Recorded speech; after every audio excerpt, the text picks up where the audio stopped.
Sa isang liblib na baryo sa paanan ng bundok, nanirahan si Zelda. Isang babae na kilala sa kanyang kabaitan at tahimik na pamumuhay. Hindi siya marangya, ni hindi rin tanyag, ngunit sa mata ng mga taong nakakakilala sa kanya, isa siyang huwaran ng sipag at pagtitiis. Ilang buwan na siyang nagdadalang tao. Ang kanyang tiyan ay unti-unting bumibilog, kasabay ng pagbigat ng kanyang mga hakbang at paglalim ng kanyang pag-aalala. Dapat sana'y ito ang panahong puno ng pag-asa, ang pagdating ng bagong buhay. Ngunit para kay Zelda, ang bawat araw ay tila pabigat ng pabigat, hindi lamang sa kanyang katawan, kundi pati sa kanyang puso. Ang kanyang asawa, si Ernesto, ay minsang nangako ng walang hanggang pagmamahal. Sa simula, siya ay maalaga, mapagkalinga, at puno ng pangarap para sa kanilang pamilya. Ngunit habang tumatagal, nagbago ang lahat. Unti-unting naging malamig ang kanyang pakikitungo, hanggang sa dumating ang araw na tuluyan siyang nawala. Walang paalam, walang paliwanag. Iniwan si Zelda. At mas masakit pa, iniwan siya sa gitna ng kanyang kahinaan. Sa bahay ng pamilya ni Ernesto, kung saan siya pansamantalang nanuluyan, hindi siya tinanggap bilang bahagi ng kanilang dugo. Sa halip, siya'y itinuring na pabigat, isang babaeng iniwan, at ngayon ay may dalang responsibilidad na ayaw nilang akuin. "Wala ka ng silbi dito," malamig na wika ng biyenan niyang babae isang umaga. "Kung iniwan ka ng anak ko, siguro may dahilan." Tahimik lamang si Zelda. Wala siyang lakas upang sumagot. Ang bawat salita ay tila kutsilyong paulit-ulit na tumatama sa kanyang dibdib. Hindi nagtagal, ang mga simpleng panlalait ay naging malinaw na pagmamalupit. Pinagagawa siya ng mabibigat na gawain. Pag-iigib ng tubig mula sa malayong balon. Paglalabas sa ilog sa ilalim ng matinding sikat ng araw. At paglilinis ng buong bahay kahit hirap na siyang yumuko. Sa gabi, mag-isa siyang umiiyak. Hindi dahil sa sakit ng katawan, kundi sa sakit ng puso. Ang pakiramdam na wala siyang kakakampi, wala siyang tahanan, at wala siyang aasahan. Isang gabi, habang nakahiga siya sa matigas na banig, marahang hinaplos ni Zelda ang kanyang tiyan. "Anak," bulong niya, halos hindi marinig. "Hindi kita pababayaan. Kahit ako na lang ang mag-isa, ipaglalaban kita." Sa sandaling iyon, may kung anong nagbago sa kanyang loob. Kinabukasan, bago pa sumikat ang araw, tahimik siyang nag-empake ng kakaunting gamit, ilang damit, kaunting pagkain, at ang natitirang lakas ng kanyang loob. Walang paalam, walang lingon-lingon, iniwan niya ang bahay na minsang pinangarap niyang maging tahanan. Tinahak niya ang landas patungo sa bundok. Hindi niya alam kung saan siya pupunta. Wala siyang malinaw na plano, ngunit alam niyang mas pipiliin niyang harapin ang kawalan sa kagubatan kaysa manatili sa lugar na unti-unting pumapatay sa kanyang pagkatao.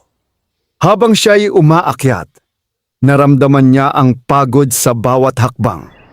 Ang hangin ay malamig, ang daan ay matarik, at ang katahimikan ay tila sumisigaw sa kanyang pandinig. Ngunit sa kabila ng lahat, may kakaibang kapayapaan siyang naramdaman. Isang pakiramdam na sa wakas, siya ay malaya.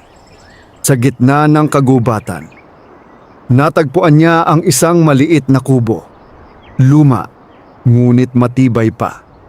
Tila matagal nang walang nakatira, ngunit sapat upang maging pansamantalang kanlungan. Dahan-dahan siyang pumasok.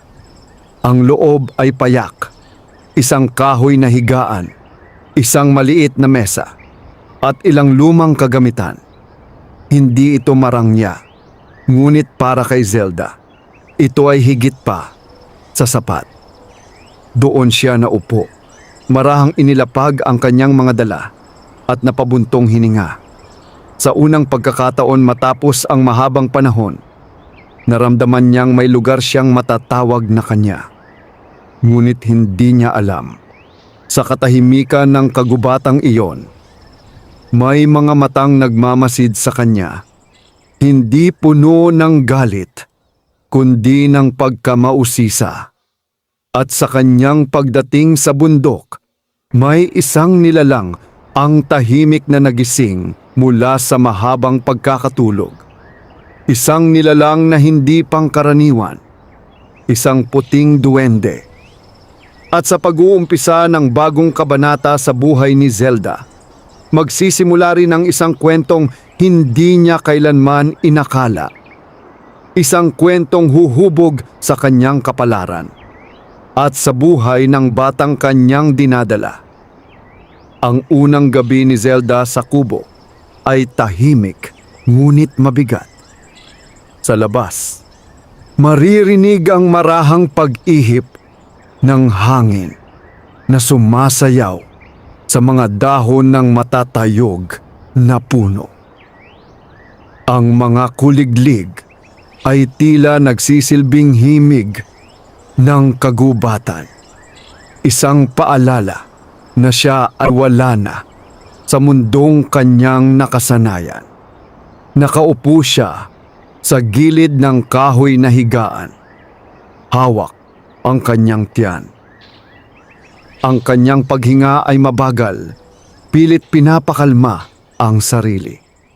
Hindi madali ang kanyang ginawa, ang iwan ang lahat at sumugal sa hindi tiyak na bukas. Ngunit sa kabila ng takot, may bahagyang kapanatagan siyang naramdaman. Mas mabuti na ito, bulong niya sa sarili. Dito, wala nang mananakit. Ngunit hindi niya alam, hindi siya nag-iisa. Sa labas ng kubo, sa likod ng isang lumang puno ng balete, may isang maliit na nilalang, ang tahimik na nakamasid. Ang kanyang balat ay maputi, na tila sinag ng buwan, at ang kanyang mga mata ay kumikislap sa kakaibang liwanag. Isa siyang puting duwende. Matagal na nitong binabantayan ang kagubatang iyon. Sa loob ng maraming taon, wala ni isang tao ang naglakas loob na manirahan sa bahaging iyon ng bundok. Ngunit ngayon, may isang babaeng dumating. Mahina, sugatan ang damdamin, at nagdadalang tao. Tahimik na pinagmasdan ng duwende si Zelda. Hindi siya agad lumapit. Sa kanilang uri, hindi basta-basta nakikialam sa buhay ng tao. Ngunit may kakaibang naramdaman ang duwende. Isang damdaming hindi niya maipaliwanag. Marahil ay awa. Marahil ay pagnanais na tumulong. O marahil isang mas malalim na dahilan na hindi pa niya lubos na nauunawaan. Kinabukasan, nagising si Zelda sa malamig na simoy ng hangin. Bahagyang sumisilip ang liwanag ng araw sa siwang ng kubo. Marahan siyang bumangon. Dama ang paninigas ng kanyang katawan. Lumabas siya upang humanap ng makakain. Ang kagubatan ay puno ng buhay, mga ibon, maliliit na hayop at iba't ibang halaman. Ngunit para sa isang tulad niyang hindi sanay sa ganitong kapaligiran, bawat hakbang ay may kasamang pangamba. Habang siya ay naglalakad, napansin niyang tila may sumusunod sa kanya. Paminsan-minsan, may maririnig siyang kaluskos. Ngunit sa tuwing lilingon siya, Wala naman siyang makikita. Baka guni-guni lang, bulong niya. Hindi niya napansin ang maliit na nilalang na patuloy na sumusunod sa kanya. Nagtatago sa likod ng mga puno at palumpong. Pinagmasdan ng duwende ang bawat galaw ni Zelda. Kung paano siya dahan-dahang pumipitas ng mga bunga, kung paano siya napapagod agad, at kung paano niya pinipilit maging matatag sa kabila ng kanyang kalagayan. Nang makita ng duwende na halos hindi sapat ang nakuhang pagkain ni Zelda, nagpasya itong kumilos, ngunit hindi direkta. Sa gabing iyon, habang nagpapahinga si Zelda sa loob ng kubo, hindi niya namalayang may naganap sa labas. Tahimik na gumalaw ang duwende. Nagdala ng ilang prutas, malinis na tubig, at mga tuyong kahoy para sa apoy. Inayos nito ang mga iyon sa may pintuan ng kubo. Pagkatapos, mabilis itong nagtago. Kinabukasan, nagising si Zelda at napansin agad ang mga bagay sa labas. Napakunot ang kanyang noo. "Saan galing ito?" Mahinang tanong niya. Lumapit siya, dahan-dahang hinawakan ang mga prutas. Sariwa ang mga ito, mas sariwa pa sa mga nakuha niya kahapon. Ang tubig ay malinaw at ang kahoy ay maayos na nakatali. Walang bakas kung sino ang nag-iwan. Sa halip na matakot, nakaramdam siya ng kakaibang pag-asa. "May tumutulong sa akin," bulong niya. Sa malayo, mula sa likod ng isang puno, tahimik na nakamasid ang duwende. Sa unang pagkakataon matapos ang mahabang panahon, may bahagyang ngiti sa kanyang mukha. Hindi pa man nila nakikilala ang isa't isa, nagsimula na ang isang lihim na ugnayan. Isang tahimik na pagtutulungan sa pagitan ng tao at nilalang ng kagubatan. At sa bawat araw na lilipas, ang ugnayang iyon ay lalalim. Ngunit kasabay nito, unti-unti ring magbubukas ang mga lihim. Mga lihim na maaaring magdala ng pag-asa o kapahamakan. Lumipas ang ilang araw at ang dating kaba ni Zelda ay unti-unting napalitan ng tahimik na pagkamangha. Araw-araw, sa tuwing siya'y nagigising, may mga biyayang naghihintay sa labas ng kanyang kubo, mga sariwang prutas, malinis na tubig, at kung minsan ay mga ugat at halamang tila sadyang pinili upang makatulong sa kanyang kalusugan. Walang bakas kung sino ang nag-iiwan ng mga iyon, ngunit malinaw na may isang nilalang na nagbabantay sa kanya. Hindi na ito maituturing na pagkakataon lamang. Sa simula, naging maingat si Zelda. Sinuri niya ang bawat bagay bago gamitin. Ngunit sa paglipas ng mga araw, napansin niyang wala ni isa sa mga ito ang nagdulot ng kapahamakan. Sa halip, tila mas lumalakas ang kanyang katawan at bahagyang gumagaan ang kanyang pakiramdam. Isang umaga, habang hawak niya ang isang piraso ng prutas, napatingin siya sa paligid. Kung sino ka man, mahina niyang sambit, "Salamat." Tahimik ang kagubatan. Walang sumagot. Ngunit hindi ibig sabihin nito ay walang nakarinig. Sa likod ng mga punong kahoy, ang puting duwende ay nakamasid. Ang kanyang maliliit na mata ay puno ng pag-uusisa at ngayon may halong tuwa. Hindi siya sanay na makatanggap ng pasasalamat mula sa tao. Kadalasan, takot o galit ang natatanggap ng kanyang uri. Ngunit si Zelda, iba. Sa mga sumunod na araw, mas naging maingat ang duwende sa kanyang pagtulong. Hindi na lamang basta pagkain ang iniiwan niya. Paminsan-minsan, nagdadala siya ng mga dahon na may kakaibang amoy. Mga halamang may kakayahang magpagaan ng pakiramdam at magpalakas ng katawan. Isang gabi, nakaramdam si Zelda ng matinding pananakit ng kanyang likod. Hirap siyang makatulog. Ang kanyang paghinga ay bumibilis at ang kanyang noo ay nababalot ng pawis. Hindi iyon pangkaraniwang pagod. Sa labas ng kubo, naramdaman ng duwende ang pagbabago sa kanyang kalagayan.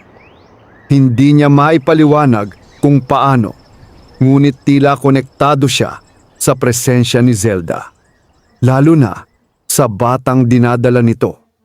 Mabilis siyang kumilos. Pumasok siya sa kubo sa unang pagkakataon.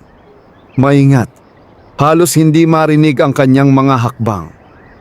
Sa liwanag ng buwan na sumisilip sa siwang ng dingding, nasilayan niya si Zelda na nakahiga. Hirap sa sakit. Lumapit ang duwende. Sa kanyang maliit na kamay, may hawak siyang isang dahon na kumikislap sa mapusyaw na liwanag.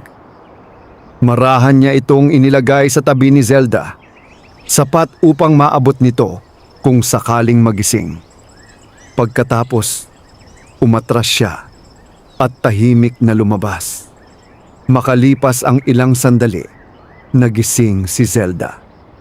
Agad niyang napansin ang kakaibang dahon sa kanyang tabi. Hindi niya alam kung saan ito nanggaling, ngunit sa kanyang kalagayan, wala na siyang ibang pagpipilian kundi subukan. Dahan-dahan niya itong inamoy. Isang malamig na pakiramdam ang gumapang sa kanyang katawan. Unti-unting nawala ang sakit sa kanyang likod at ang kanyang paghinga ay bumalik sa normal. Napapikit siya. Sa unang pagkakataon matapos ang mahabang oras, nakatulog siya ng mahimbing. Sa labas, nakaupo ang duwende sa isang sanga ng puno, nakatanaw sa kubo. Tahimik niyang pinagmamasdan ang ilaw ng buwan na sumasalamin sa bubong. May kakaibang damdamin na namumuo sa kanyang dibdib. Hindi lamang ito simpleng pagtulong. May kung anong mas malalim. Habang lumilipas ang mga araw, nagsimulang mapansin ni Zelda ang mga bakas. Maliliit na yapak sa lupa. Halos hindi makita kung hindi titigan ng mabuti. Hindi ito bakas ng tao, ni ng karaniwang hayop. Isang hapon, nagpasya siyang sundan ang mga ito. Dahan-dahan siyang naglakad. Sinisigurong hindi siya gagawa ng ingay. Ang mga bakas ay nagdala sa kanya sa isang bahagi ng kagubatan na hindi pa niya nararating. Isang lugar na mas makapal ang mga puno at tila mas tahimik kaysa sa ibang bahagi. Bigla siyang napahinto. May narinig siyang munting kaluskos at sa pagitan ng mga ugat ng isang matandang puno, may nakita siyang mabilis na kumilos. Isang maliit na anyo, maputi, at kumikislap sa liwanag ng araw. Napasinghap si Zelda. May tao? Bulong niya. Ngunit sa kanyang puso, alam niyang hindi iyon ordinaryong nilalang. Sa kabilang panig ng puno, ang duwende ay napapikit. Sa unang pagkakataon, nakita siya ng taong kanyang tinutulungan. At sa sandaling iyon, nagbago ang lahat. Napatigil si Zelda sa kanyang kinatatayuan. Tila nanigas ang kanyang buong katawan. Ang munting nilalang na kanyang nasilayan ay hindi maipaliwanag ng kanyang isipan. Hindi ito hayop at lalong hindi tao. Isang puting duwende. Bagaman panandalian lamang niya itong nakita, sapat na iyon upang mag-iwan ng malalim na marka sa kanyang kamalayan. Ang mapusyaw nitong anyo ay tila sumanib sa liwanag ng araw, at ang galaw nito ay halos hindi masundan ng mata. Hindi ako nagkakamali. Mahina niyang bulong. Hawak ang kanyang dibdib na mabilis ang pintig. May kasama ako rito. Ngunit sa halip na matakot, isang kakaibang kapanatagan ang bumalot sa kanya. Dahan-dahan siyang lumapit sa puno kung saan niya nakita ang nilalang. Wala na ito roon. Ang tanging natira ay ang tahimik na hangin at ang banayad na pag-indayog ng mga dahon. Napayuko si Zelda, pinagmasdan ang lupa. Naroon ang maliliit na bakas, ang parehong bakas na kanyang sinusundan nitong mga nakaraang araw. Ngayon, malinaw na sa kanya kung kanino iyon nagmula. Ikaw ba ang tumutulong sa akin? Marahan niyang tanong. Bagamat alam niyang walang sasagot.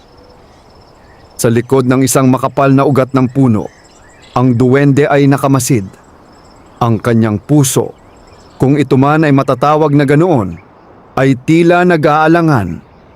Hindi siya sanay na makita ng tao, lalo na't hindi siya tinakbuhan o sinigawan. Sa halip, ang nakita niya kay Zelda ay katahimikan at pagtanggap. Lumipas ang ilang sandali na walang nangyari. Pagkatapos, dahan-dahang umatras si Zelda. Kung ikaw man ang tumutulong sa akin, muli niyang wika, hindi kita sasaktan. Hindi ako kalaban. Ang kanyang tinig ay hindi malakas, ngunit sapat upang marinig ng nilalang na nagtatago. Sa unang pagkakataon, nakaramdam ang duwende ng pag-aatubili na lumabas. Hindi pa siya handa, ngunit hindi na rin siya maaaring manatiling ganap na nakatago. Kinagabihan, habang nakaupo si Zelda sa loob ng kubo, pinagmasdan niya ang maliit na apoy na kanyang sinindihan. Ang liwanag nito ay sumasayaw sa dingding, tila sumasalamin sa kanyang magulong isipan. Hindi siya mapakali. Alam niyang may nilalang na nagbabantay sa kanya. Isang nilalang na hindi niya lubos na nauunawaan. Ngunit sa halip na takot, mas nangingibabaw ang kanyang pagnanais na makilala ito. Hindi ka ba natatakot sa akin? Tanong niya sa kawalan. Sa labas, ang duwende ay nakaupo malapit sa pintuan. Naririnig niya ang bawat salita. Matagal siyang nanahimik. Pagkatapos, sa isang iglap ng lakas ng loob, marahan niyang itinulak ang pintuan. Umalingaw-ngaw ang mahinang tunog nito sa katahimikan ng gabi. Napalingon si Zelda at doon niya ito nakita. Sa unang pagkakataon, malinaw. Ang puting duwende ay nakatayo sa may pintuan, maliit, halos kasinlaki ng isang batang paslit, ngunit may presensyang hindi maipaliwanag. Ang kanyang balat ay tila gawa sa liwanag, at ang kanyang mga mata ay puno ng lalim, na tila naglalaman ng maraming taon ng katahimikan. Hindi sila agad nagsalita. Nagkatitigan lamang sila. Ang sandaling iyon ay tila huminto sa pag-ikot ng mundo. Dahan-dahang tumayo si Zelda, kahit mabigat ang kanyang katawan. Hindi siya lumapit agad. Iginagalang niya ang distansya sa pagitan nila. Ikaw, mahinang wika niya. Ikaw ang tumutulong sa akin. Hindi sumagot ang duwende. Ngunit hindi rin ito umatras. Sa halip, bahagya itong tumango. Isang simpleng kilos, ngunit sapat upang kumpirmahin ang lahat. Napaluha si Zelda. Hindi dahil sa takot, kundi sa matinding pasasalamat na matagal na niyang kinikimkim. Salamat, sambit niya. Mas malinaw na ngayon ang kanyang tinig. Kung hindi dahil sa iyo, hindi ko alam kung kakayanin ko pa. Ang duwende ay nanatiling tahimik, ngunit ang kanyang mga mata ay tila lumambot. Dahan-dahan siyang lumapit ng isang hakbang. Pagkatapos ay isa pa, hanggang sa siya ay nasa loob na ng kubo. Hindi pa rin sila magkalapit, ngunit sapat na upang maramdaman ang presensya ng isa't isa. Sa gabing iyon, sa gitna ng katahimikan ng kagubatan, nagsimula ang isang ugnayang lampas sa karaniwan. Isang pagkakaibigang binuo, hindi sa salita, kundi sa tiwala. At mula sa sandaling iyon, hindi na muli magiging nag-iisa si Zelda. Pagkatapos ng gabing iyon, nagbago ang takbo ng buhay ni Zelda sa bundok. Hindi na siya nag-iisa. Sa mga sumunod na araw, ang puting duwende ay unti-unting nasanay sa presensya ni Zelda. At si Zelda naman ay natutong tanggapin ang kakaibang nilalang bilang bahagi ng kanyang bagong mundo. Bagamat bihira pa ring magsalita ang duwende, sapat na ang kanyang mga kilos upang maipahayag ang kanyang hangarin. Tuwing umaga, hindi na lamang basta pagkain ang iniiwan sa labas ng kubo. Minsan, ang duwende ay tahimik na naghihintay sa malayo habang kinukuha ni Zelda ang mga iyon. At sa tuwing mapapansin siya ni Zelda, hindi na ito agad nagtatago. Sa halip, nananatili siya, maingat, ngunit hindi natakot. Isang umaga, habang nakaupo si Zelda sa labas ng kubo at pinagmamasdan ang manipis na hamog na bumabalot sa kagubatan, napansin niyang may inilapag ang duwende sa kanyang tabi. Isang maliit na kumpol ng mga dahon. Maingat na tinahi gamit ang manipis na hibla ng damo. Napakunot ang noo ni Zelda. "Ano ito?" tanong niya, marahang kinuha ang bagay. Hindi sumagot ang duwende, ngunit itinuro nito ang kanyang tiyan. Sandaling natahimik si Zelda. Dahan-dahan niyang inilagay ang mga dahon sa kanyang palad at inamoy. Agad niyang naramdaman ang kakaibang init na tila dumaloy sa kanyang katawan. Isang banayad ngunit malinaw na ginhawa. "Para sa akin at sa anak ko," bulong niya. Muling tumango ang duwende. Napangiti si Zelda. Isang ngiting hindi niya naibigay sa sarili sa loob ng mahabang panahon. "Hindi ko alam kung paano kita pasasalamatan," wika niya. "Pero hindi kita sasayangin." Mula noon, nagsimula ang kanilang tahimik na pagtutulungan. Tinuruan ng duwende si Zelda kung aling mga halaman ang ligtas kainin, kung saan makakahanap ng malinis na tubig, at kung paano makakaiwas sa mga panganib ng kagubatan. Hindi ito ginagawa sa pamamagitan ng salita, kundi sa kilos, sa pagturo, sa paggabay, at sa pag-iwan ng mga bakas na madaling sundan. Sa kabilang banda, si Zelda ay nagsimulang magbigay rin. Isang hapon, habang siya ay nagluluto ng kaunting sabaw mula sa mga ugat at dahon na kanyang nakuha, napansin niyang nakamasid ang duwende mula sa malayo. Tahimik siyang ngumiti. Dahan-dahan niyang inilapag ang isang maliit na bahagi ng pagkain sa isang dahon at iniwan ito malapit sa pintuan. "Para sa'yo," wika niya, kahit alam niyang hindi naman niya kailangang sabihin. Sa una, nag-alinlangan ang duwende. Hindi siya sanay na tumanggap mula sa tao. Ngunit nang makita niyang umatras si Zelda at hindi na lumapit, dahan-dahan siyang lumapit sa iniwang pagkain. Inamoy niya ito Saka maingat na tinikman. Hindi ito kakaiba sa kanyang panlasa, ngunit may kakaibang init. Isang pakiramdam na hindi niya madalas maramdaman. Pag-aalaga. Mula noon, hindi na lamang si Zelda ang tumatanggap ng tulong. Naging dalawa na sila sa pagbabahagi. Lumalim ang kanilang ugnayan sa bawat araw na lumilipas.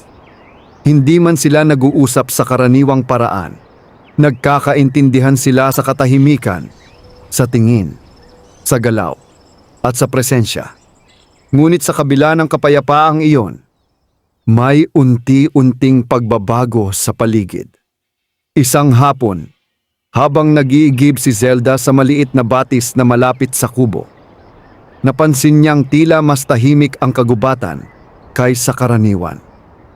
Walang huni ng ibon, at ang hangin ay tila nagbabadya ng kakaiba. Napalingon siya. May kung anong gumalaw sa malayo, hindi maliit at hindi pamilyar. Bumilis ang tibok ng kanyang puso. Pagbalik niya sa kubo, nakita niya ang duwende na nakatayo sa may pintuan. Hindi ito karaniwan. Sa unang pagkakataon, tila may bakas ng pag-aalala sa kanyang mukha. Lumapit si Zelda. Ano ang nangyayari? Tanong niya. Hindi sumagot ang duwende, ngunit tumingin ito sa direksyon ng kagubatan, sa lugar kung saan may naramdaman si Zelda kanina. Pagkatapos, muli nitong tiningnan si Zelda at ang kanyang tiyan. Ang tahimik na mundo na kanilang binuo ay nagsisimula ng magbago, at sa likod ng katahimikan ng kagubatan, may paparating na hindi nila inaasahan. Isang pagsubok na maaaring sumira sa kanilang ugnayan o magpatibay dito. Hindi agad nagsalita si Zelda, ngunit malinaw niyang naramdaman ang bigat ng katahimikan sa paligid. Ang kagubatan na minsang puno ng tunog at galaw ay tila biglang napigil. Parang may presensyang hindi ka nais-nais na unti-unting sumasakop sa lugar. Ang puting duwende ay nanatiling nakatayo sa may pintuan. Ang kanyang mga mata ay nakatuon sa malalim na bahagi ng kagubatan. Hindi ito karaniwang pag-iingat. Ito ay babala. Ano ang nararamdaman mo? Maingat na tanong ni Zelda. Hindi sumagot ang duwende, ngunit dahan-dahan nitong itinaas ang kanyang maliit na kamay. Tila pinipigilan si Zelda na lumabas. Isang malinaw na mensahe. May panganib. Lumipas ang ilang sandali at ang hangin ay tila lalong bumigat. Biglang may malakas na kaluskos mula sa malayo. Hindi tulad ng dati. Hindi tulad ng galaw ng hayop na pamilyar sa kagubatan. Ito ay mas mabigat, mas marahas. Napahawak si Zelda sa kanyang tiyan. Hindi ito normal, bulong niya. Ang duwende ay mabilis na kumilos. Lumapit ito sa kanya at itinuro ang loob ng kubo, saka ang sahig sa isang sulok. Tila may ipinapahiwatig. Naguguluhan man, sumunod si Zelda. Lumuhod siya at tinapik ang sahig. Sa kanyang pagtataka, bahagyang gumalaw ang isang bahagi nito at ng kanyang itulak, bumukas ang isang nakatagong puwang. Isang maliit na silid sa ilalim ng kubo. Napatingin siya sa duwende. Ito ba'y para sa akin?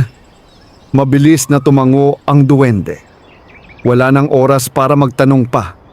Muling umalingaw-ngaw ang kaluskos. Ngayon ay mas malapit na. Dahan-dahang bumaba si Zelda sa maliit na puwang. Ingat na ingat sa kanyang kalagayan. Bago niya tuluyang isara ang takip, sandali siyang tumingin sa duwende. Mag-iingat ka, mahina niyang wika. Hindi sumagot ang nilalang, Ngunit ang kanyang mga mata ay tila nagsabing, "Ako ang magbabantay." Isinara ang sahig. Sa loob ng makitid na silid, halos hindi makahinga si Zelda sa kaba. Ang kanyang puso ay malakas ang tibok at ang kanyang kamay ay mahigpit na nakahawak sa kanyang tiyan. "Anak, manatili kang ligtas," bulong niya. Sa itaas, ang katahimikan ay tuluyang napalitan ng presensya. May mga yabag, mabigat, dahan-dahan, ngunit may dalang pagbabanta. Ang pintuan ng kubo ay marahang bumukas, hindi dahil sa hangin, kundi dahil sa lakas ng kung anong nasa labas. Sa gitna ng anino, may isang anyong pumasok. Hindi ito ganap na makita sa dilim, ngunit sapat ang anyo nito upang magdulot ng lamig sa paligid. Ang presensya nito ay tila sumisipsip ng init, at ang bawat hakbang nito ay may kasamang mahinang pag-ugong. Ang duwende ay hindi umatras. Tumayo ito sa gitna ng kubo, maliit ngunit matatag. Sa unang pagkakataon, nagbago ang kanyang anyo. Ang mapusyaw na liwanag ng kanyang katawan ay bahagyang lumakas, tila handang ipagtanggol ang lugar na matagal na niyang binabantayan. Huminto ang nilalang sa loob ng kubo. Tila naramdaman nito ang presensya ng duwende. Nagtagal ang katahimikan. Dalawang nilalang, magkaibang mundo, magkaibang layunin, ang nagkatapat sa isang maliit na espasyo. Walang salita, ngunit malinaw ang tensyon. Sa loob ng kubo, ang duwende ay hindi na lamang isang tagamasid. Siya na ngayon ang tagapagtanggol. At sa ilalim ng sahig, si Zelda ay tahimik na nananalangin.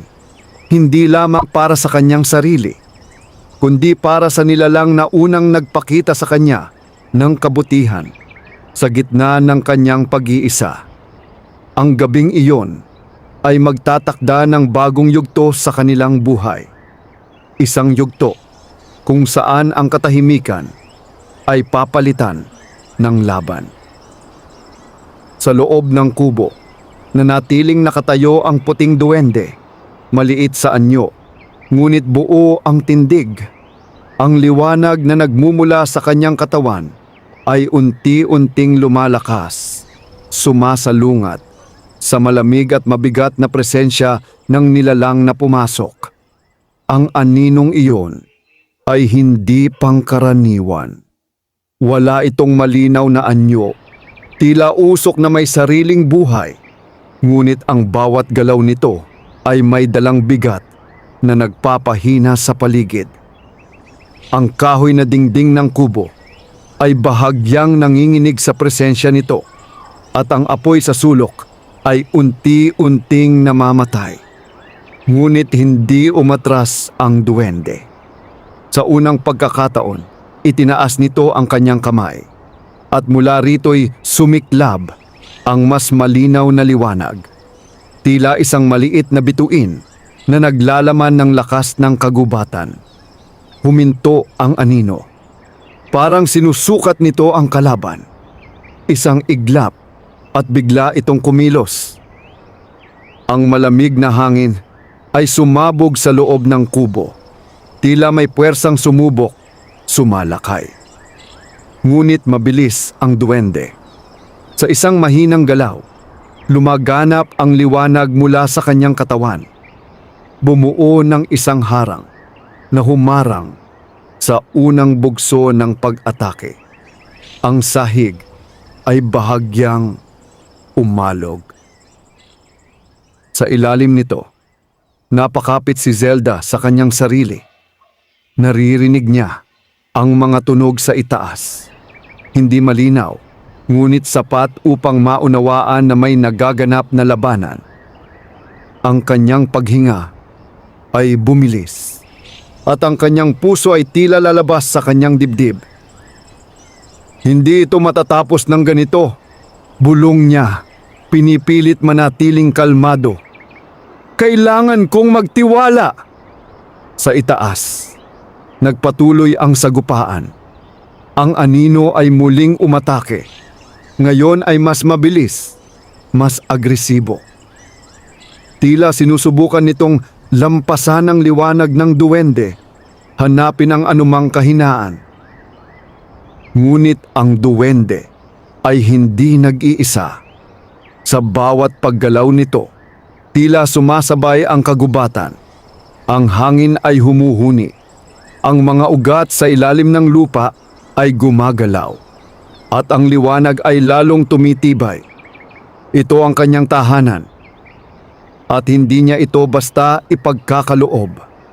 Sa isang matinding sandali, itinulak ng duwende ang kanyang kapangyarihan.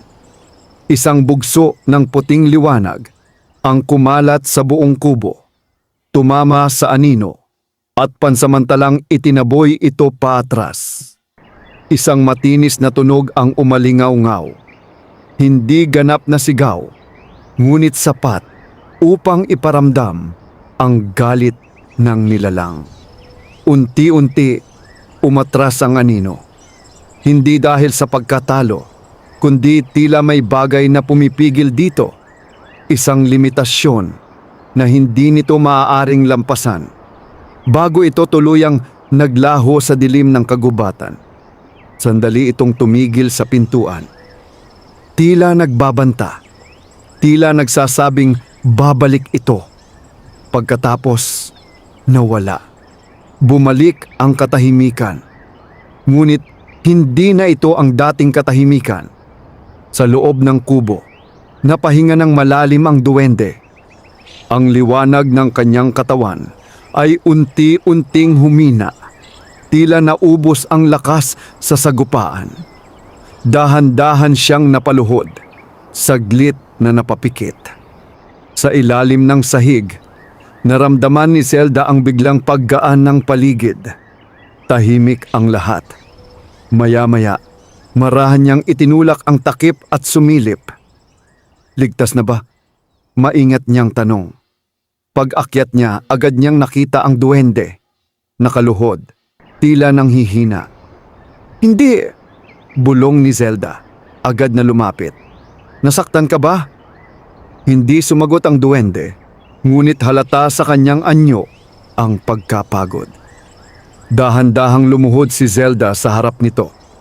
Sa kabila ng kanyang sariling kahinaan, iniabot niya ang kanyang kamay. Hindi bilang utos, kundi bilang alok. Isang simpleng pag-aalaga. Sandaling nag-alinlangan ang duwende. Pagkatapos, marahan nitong tinanggap. Sa sandaling iyon, may kakaibang init na dumaloy. Hindi lamang mula sa kamay ni Zelda, kundi mula sa ugnayang unti-unti nilang binuo. Hindi kita pababayaan, mahinang wika ni Zelda, tulad ng hindi mo ako pinabayaan. Ang duwende ay hindi nagsalita, ngunit sa kanyang mga mata may malinaw na sagot.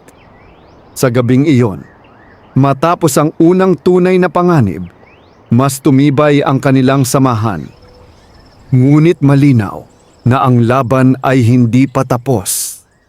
Ang aninong umatras ay hindi nawala. Ito ay naghihintay lamang.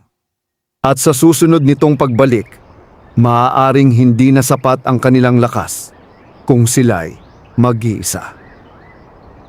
Hindi naging madali ang mga sumunod na araw matapos ang pag-atake ng anino. Bagamat tila bumalik ang katahimikan sa kagubatan, may naiwan itong bakas, isang hindi maipaliwanag na bigat sa hangin, at isang pakiramdam na anumang sandali, maaaring muling sumulpot ang panganib. Sa loob ng kubo, tahimik na inaalagaan ni Zelda ang puting duwende. Gumamit siya ng mga halamang itinuro nito sa kanya. Mga dahon at ugat na may kakayahang magpagaling at magpanumbalik ng lakas. Hindi niya lubos na nauunawaan kung paano.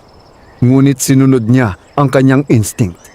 At ang bawat galaw niya ay puno ng pag-iingat. Nakaupo siya sa tabi ng duwende. Pinupunasan ang noo nito gamit ang malinis na tela. Hindi mo kailangang harapin yun mag-isa, mahinang sabi niya. Hindi ka nag-iisa. Unti-unting nagmulat ng mata ang duwende. Mahina pa ang kanyang katawan, ngunit malinaw ang kanyang tingin. Tila may nais itong ipahiwatig.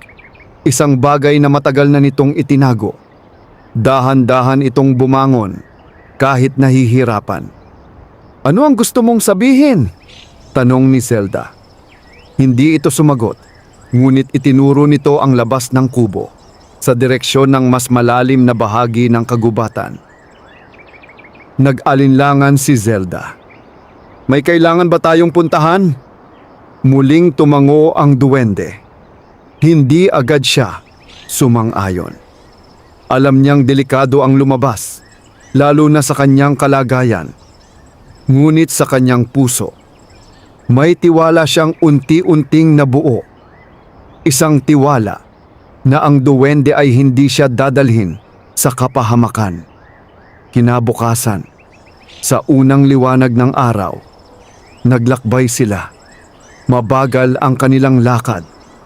Si Zelda ay maingat sa bawat hakbang, habang ang duwende ay gumagabay.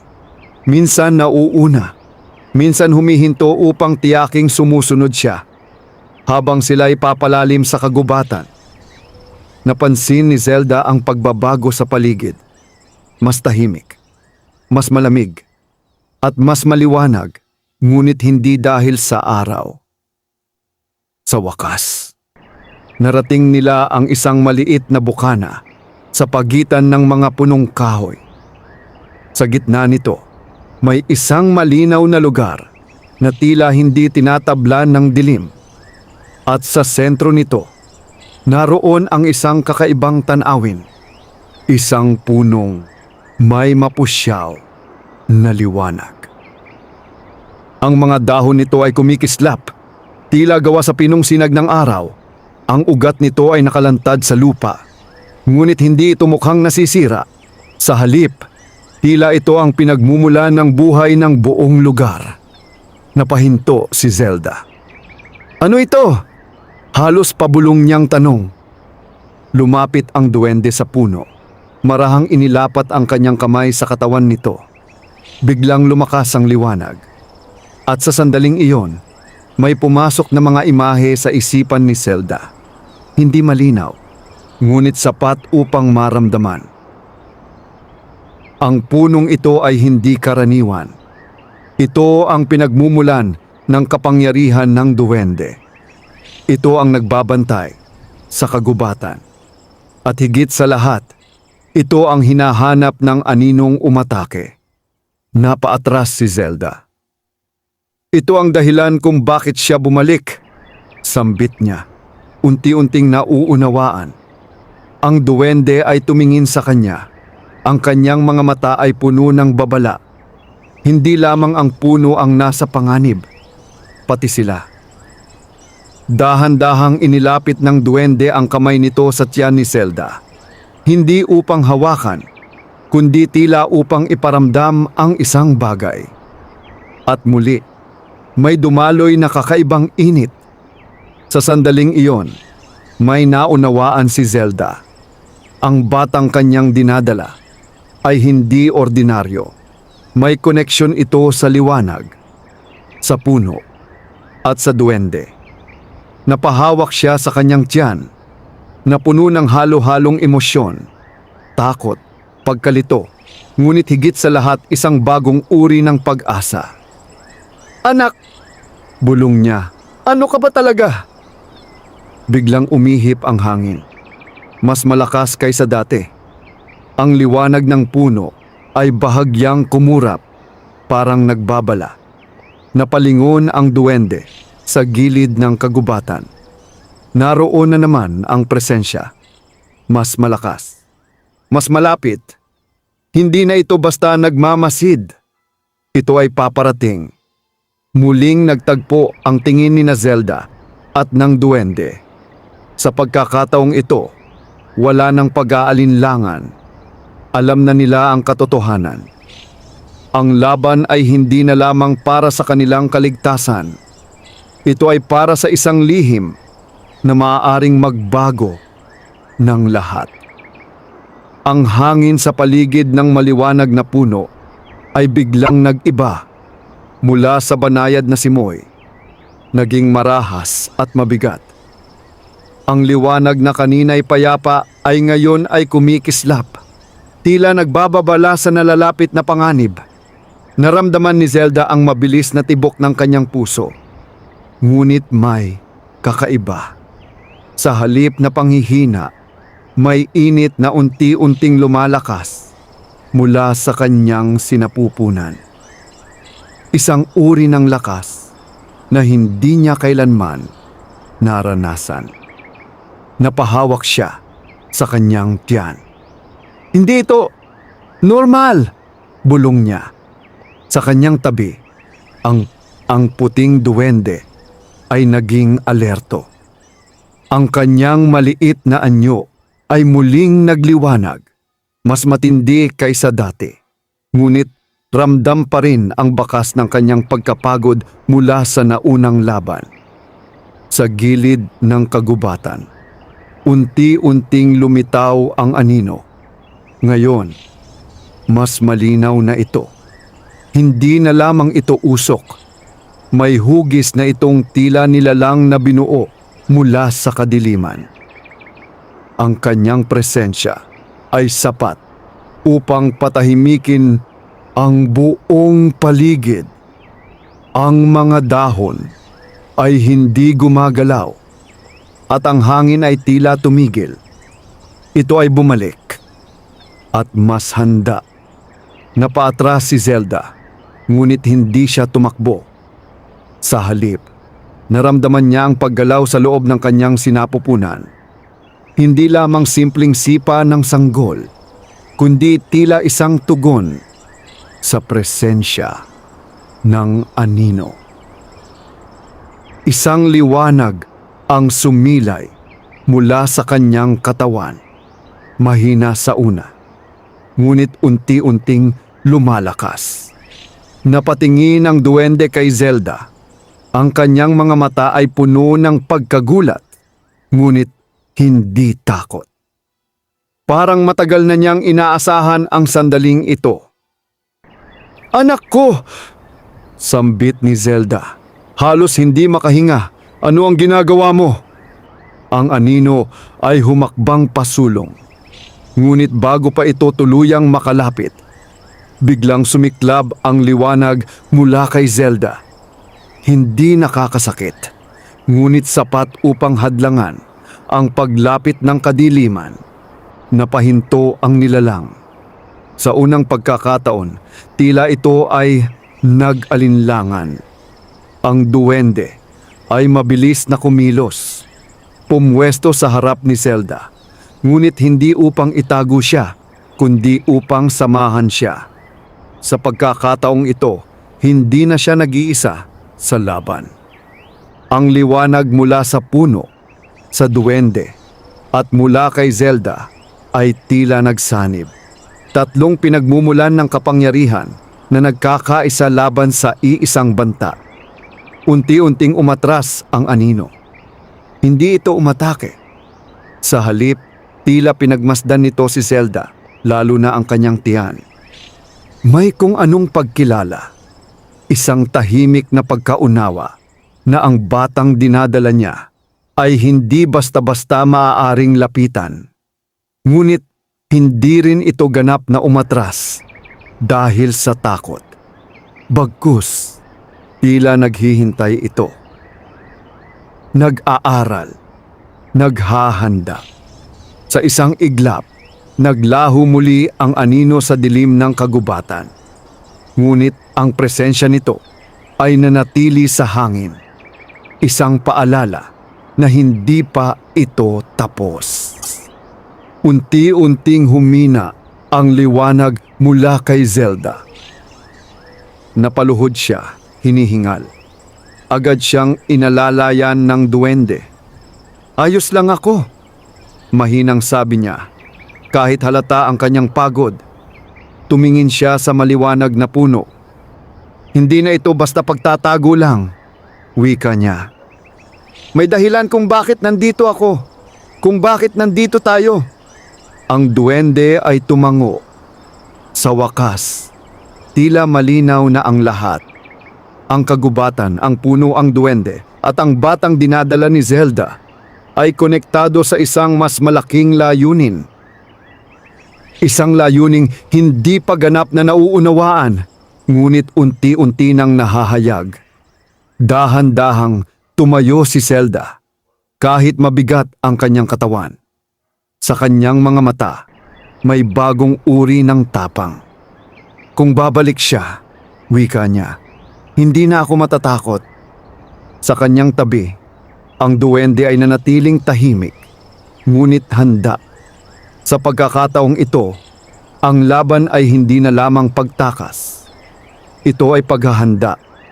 At ang pag-usbong ng kapangyarihan ay simula pa lamang ng mas malalim na pagsubok na darating. Ang kagubatan ay muling nabalot ng katahimikan. Ngunit hindi na ito ang dating payapang katahimikan. Ito ay tila paghihintay, isang mabigat at mapanuring pananahimik na nagbabadya ng isang mahalagang sandali. Sa loob ng kubo, si Zelda ay nakahiga. Ang kanyang paghinga ay mabigat at hindi pantay. Dumating na ang oras. Ang kanyang katawan ay nanginginig sa sakit at ang bawat pag-igting ng kanyang sinapupunan ay tila sumisira sa kanyang lakas. Pawis na pawis siya at ang kanyang kamay ay mahigpit na nakakapit sa lumang kumot. "Anak!" bulong niya, pilit na kumukuha ng lakas. "Lumaban ka! Kasama ko!" Sa kanyang tabi, ang puting duwende ay hindi umaalis. Hindi nito lubos na nauunawaan ang proseso ng panganganak ng tao. Ngunit malinaw sa kanya na ito ang pinakamahalagang sandali. Hindi lamang para kay Zelda, kundi para sa lahat. Sa labas ng kubo, ang hangin ay nagsimulang umihip ng malakas. Ang mga dahon ay nag-ingay at ang langit ay tila nagdilim kahit na hindi pa dapit hapon. Ang maliwanag na puno sa malalim na bahagi ng kagubatan ay kumikislap, tila tumutugon sa nangyayari. At sa dilim naroon muli ang anino, mas malakas, mas determinado. Tila alam nito na ito na ang pagkakataon. Sa loob ng kubo, napasigaw si Zelda. Ang sakit ay halos hindi na niya makayanan, ngunit sa gitna nito, may isang kakaibang lakas na patuloy na bumabangon mula sa kanyang kalooban. Hindi siya nag-iisa. Ang duwende ay lumapit. Inilapit ang kanyang maliit na kamay sa tiyan ni Zelda. At sa sandaling iyon, muling nagliwanag ang paligid. Ngunit ngayon, mas matindi, mas malinaw. Isang liwanag na hindi lamang nagmumula sa duwende o sa puno, kundi mula sa batang isisila. Sa labas, ang anino ay sumugod. Isang bugso ng malamig na kadiliman ang tumama sa kubo. Halos wasakin ang mga dingding nito. Ngunit bago pa ito makapasok, isang malakas na liwanag ang sumabog mula sa loob. Napahinto ang lahat.